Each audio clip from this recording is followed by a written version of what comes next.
Hello and welcome to Leaders Unplugged.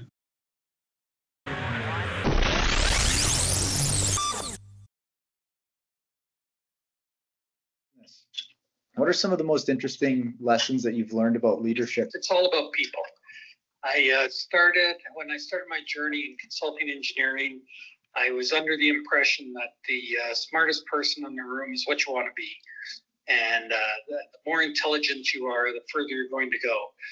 And it was actually through my MBA that I learned that, no, it's much more complex than that one person can never be the path to all answers.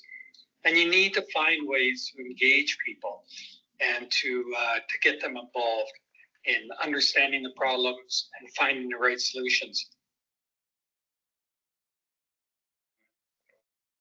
I try as much as possible not to be the lead on projects, but to find champions to really support them and bring as much political capital, financial capital as I can.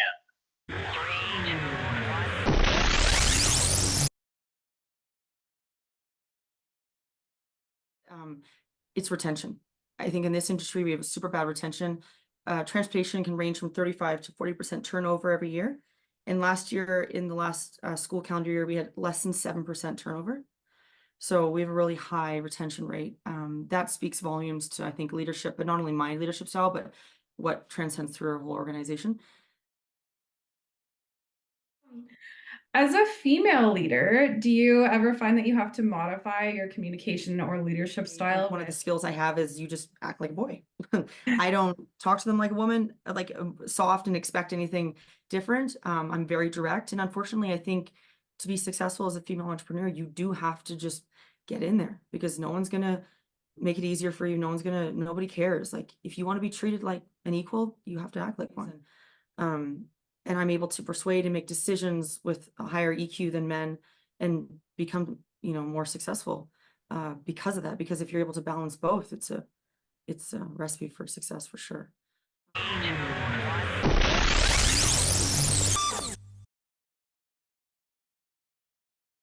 Being a leader, like what does ethical leadership mean to you and how important it is to how you operate on a daily basis?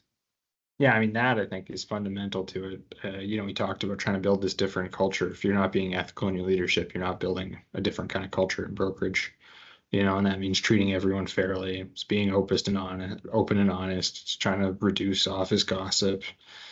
It's trying to be a fair and clear communicator with everyone on your team, regardless of seniority.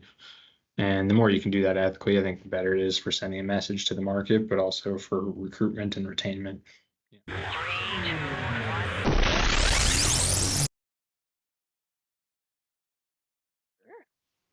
What is something about leadership that you wish you knew before you became the mayor? Questions. I didn't know how much managing of dynamic or challenging personalities I'd have to do. As the mayor, when I was a counselor, I flew pretty low maintenance across the board. And then I became the mayor and I was like, oh my God, I didn't even know you could be a difficult counselor behind the scenes. I didn't know that was an option because that's not what I did. And so then you spend a lot of your time, having to manage other personalities, and that ends up being a big part of the job that I didn't realize came with it.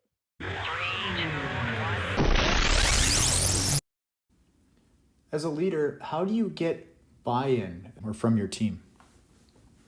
Getting buy-in from your team is all about building trust, communicating effectively, and aligning on shared goals.